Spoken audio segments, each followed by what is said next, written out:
Halifax is looking at getting more boots on the ground faster for wildfire fights in the future.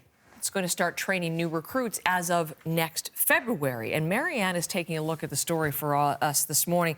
It's really interesting. We think about the horrible wildfires in Nova Scotia last summer, the worst ever. Obviously, this is in response to that and what may be coming, I guess, this year and Absolutely, next. yeah, specifically in the area of Upper Tantallon, which is a growing area, an area with a growing population, many neighborhoods being built there still. But when it comes to the fire response, they're dealing with a staffing shortage. And so that's why they're talking about potentially considering fast-tracking full-time firefighters there. For those who may recall, it was in Upper Tantallon last May, at the end of May, when there was that devastating fire that destroyed more than 150 homes.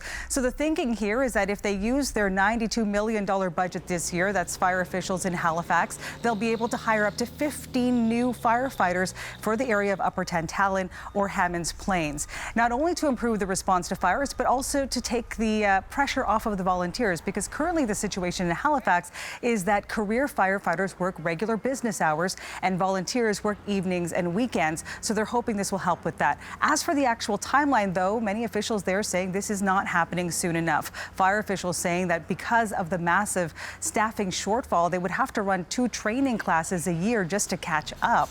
And so at this point, new recruits wouldn't be trained until 2025. So one local city councillor has spoken out about this, hoping that that could be bumped up at least before the end of the year.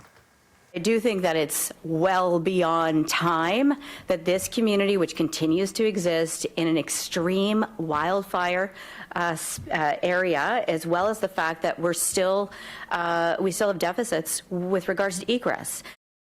Now, last year, Nova Scotia experienced one of its worst wildfire seasons, with fires burning through 25,000 hectares of land, devastating many communities there, destroying hundreds of homes. So Halifax will also be looking at its response to these fires.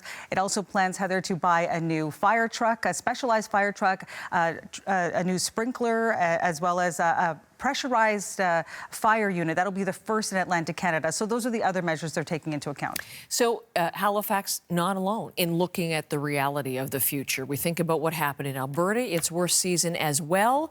Already declaring the start of wildfire season. What is Alberta doing?